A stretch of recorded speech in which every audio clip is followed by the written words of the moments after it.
Hi, I'm Greg Lefebvre, and this is The Compulsive Storyteller, a series of short personal stories where we explore the idea that truth is stranger than fiction. This week's episode is entitled Pig Stories. Pigs are the smartest, most independent and mischievous barnyard animals, and I love asking pig farmers to share their favorite stories. This week's episode features 3 tales from my pig story collection.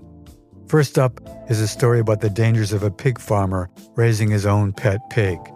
Next, we visit a roadside attraction where a pig trained to mine for gold for the audience decides that he's done mining.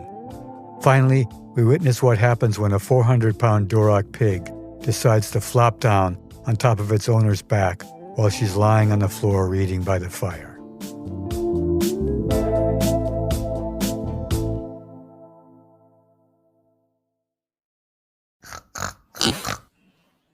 Pig stories.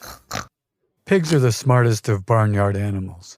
They're clever, curious, and mischievous. For years, I've collected pig stories from farmers who've had experience raising pigs. Here are a few of them. Old MacDonald had a farm, E-I-E-I-O, and on his farm he had a pig, E-I-E-I-O. Leaf rakers. In 2001, I was commissioned by Iowa City to create a literary walk that would celebrate the work of different writers with ties to Iowa. My series of 49 bronze relief plaques, each of which had a quote from a different Iowa writer and artwork in relief, was set on the sidewalks of Iowa Avenue. The city provided me with a group of lawn cutters and leaf rakers to help with the installation. It wasn't long before I discovered that every man who was helping me was a farmer who'd lost his farm and now had a menial job with the city. Big agri companies have a practice of lending money to farmers to buy bigger equipment and newly patented seeds to increase their yield. Then it only takes one season of bad weather and the accompanying unpaid bills for the companies to take possession of these farmers' farms. All my helpers had been victims of big agri in one way or another. They were beyond sad about losing their family farms, but they did cheer up whenever one of them had a story about life on the farm.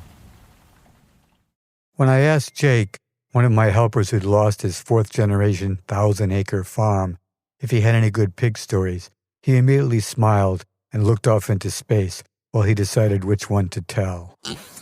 He began, "I once had an American Yorkshire sow that was more of a family pet than a pig raised for slaughter. She was pregnant, and when she stopped eating, I couldn't figure out why. Then one evening, I happened to be looking out the window at the pig pen and observed the sow escaping from the pen. With 2 different latches, this was not an easy feat. After sneaking through the double gate, she furtively walked into the deep grass by the silo, where, I discovered later, she had stashed a 100-pound bag of feed that she must have dragged out from the barn and hidden there. My guess was that she did it to ensure that she'd have food in anticipation of her pregnancy." At this point in the story, one of the other farmers chimed in, "That was your mistake. Having a farm animal as a pet always ends badly. What were you planning to tell your little kids when the baby piglets disappeared after the sow delivered them?" Jake scowled and returned to his story. "The sow's pregnancy progressed normally enough, but just when she was about to deliver, she disappeared. It was raining, and throughout the afternoon and evening, we all got wet searching, but she was nowhere to be found. My family went back for dinner, but I stayed out with a flashlight deep into the night looking for her. I finally found my pig lying in a stream bed, almost drowned. She had laid down sideways across the narrow stream, which might have been dry before the rain started, and also a good place to deliver her piglets. Now her body was functioning like a dam, creating a pool deep enough for her to drown in. I lifted her face out of the water and then tried mouth to mouth. At this point, the other farmers all groaned and laughed. Once I got her breathing, I decided to sit next to her in the cold water, holding her head up, and every so often I'd call for help, but to no avail. I figured that everybody would be out looking for me, but it was a wooded area quite a ways from the house. Like the pig, I was freezing cold. Finally, my oldest son found us both. I held her head and shoulders, while he dragged her out from the stream by her hindquarters. It was just at that moment that she dropped her first piglet. So my son took off his shirt to swaddle the wet, cold baby pig, and then another half dozen arrived in rapid succession. Spending all night in the stream like I did, I caught the worst cold of my adult life.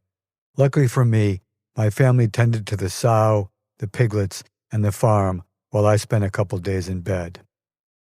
All the baby pigs survived the ordeal, except for one. Then Jake went on to say with a smile, "All's well that ends well," and the other farmers applauded his story. With a here and a there, here, up, there, up, everywhere. Only Animal Dome. Before the interstate highway system was finished, there was a few federal roads, like Route 20 in the north and Route 66 in the south, that were not limited access, but ran from coast to coast. Traveling along these roads, one would pass countless roadside attractions, the most famous of which were Wall Drug and the Iowa Corn Palace. While driving cross-country with my wife on our 11-week-long honeymoon, we had just passed Prairie Dog Village and were approaching another attraction called Animal Dome, a huge clear plastic geodesic dome that had seen better days. Alongside the road was a hitchhiker who we decided to stop for. He turned out to have just quit his job at Animal Dome. When asked, "So what made you quit?" he replied, "I was ordered to do something violent that I refused to do." "Tell us more," my wife asked. You could see he was extremely upset and said, "Well," and then took a deep breath and began again in a shaky voice. The dome has bleacher seating all the way around its perimeter, and the different acts are featured in a big circular arena in the middle. Bob the Bald Eagle and Crazy Bat are a few of the flying acts, and Killer Kodiak and Miner the Pig are a couple of the animal acts. Miner the Pig comes out wearing a mining helmet with a spotlight and overalls, pushing a mining cart along some tracks, with a pickaxe strapped to his back. He was a great pig, smart and curious, but stubborn too. I really loved that pig. Miner's job was to push his empty cart along some tracks and into the mine shaft opening in the floor of the arena. Once down inside, he'd load up a giant gold nugget, which was really just a big gold-painted chunk of styrofoam. He would then pull his cart backwards out of the shaft and receive a big round of applause for his mining accomplishment. Miner performed this routine 8 times a day for the 2 years that I've been at the Dome, and most probably for years before that.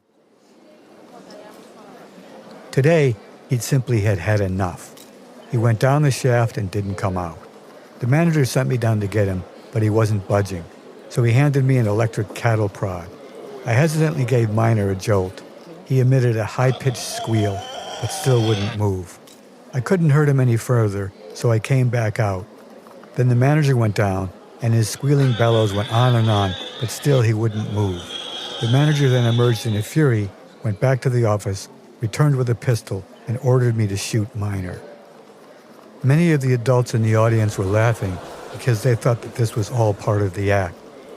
He actually quietly said to me, "Shoot that fucking pig," to which I responded, "No way," and that's when I quit.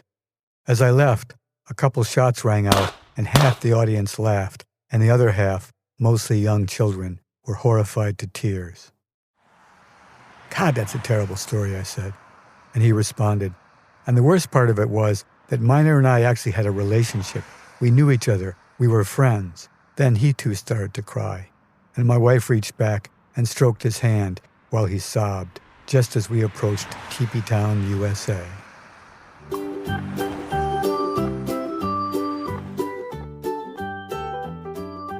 Gentlewoman Farmer. My friend is a Roosevelt. Yes, those Roosevelts. She likes to describe herself as a gentlewoman farmer to distinguish what she does from gentlemen farmers. She invited me to visit her lovely farm. It's a large spread, but she only has a couple of horses, a flock of chickens, a vegetable garden, and a sow Duroc pig, which she calls Piglet. The remaining hundreds of acres she's let grow wild. She got Piglet when it was a piglet and raised it in the house. She bottle-fed the little pig at first. Then after it was weaned, she fed it solid food in a dog dish in the kitchen. Every night my friend would lay down in front of the open fire in the big stone fireplace in her living room She would lie on her stomach and read, and Piglet would sometimes lie down across her back or next to her.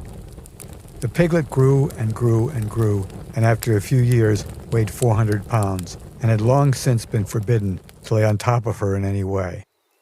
One evening as my friend was reading by the fire, Piglet, for no apparent reason, simply walked up to her and flopped all 400 pounds down sideways across my friend's back and then went to sleep.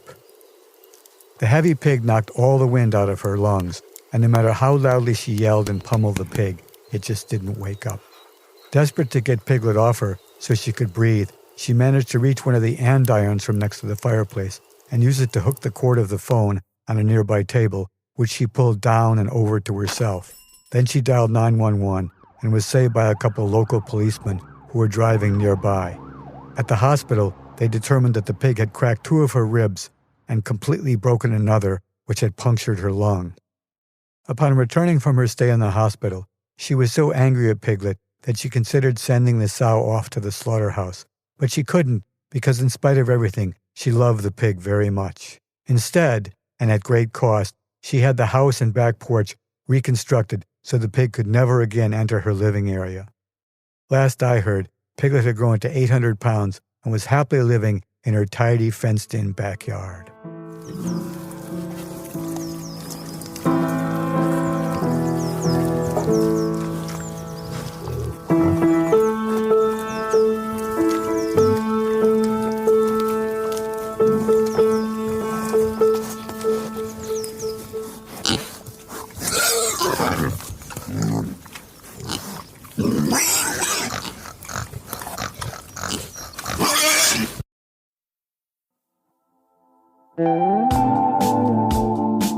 The Compulsive Storyteller is written and narrated by me, Greg Lefebvre, and co-produced with Peter Kokoma, who also made our theme song.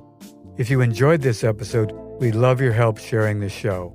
Please subscribe to The Compulsive Storyteller for free on Spotify, Apple, or wherever you listen, and it would be great if you could leave a review. Follow the show on Instagram at The Compulsive Storyteller, and check out our website for more info at thecompulsivestoryteller.com. Thanks for listening, and if you didn't like this one, the next one will be another story.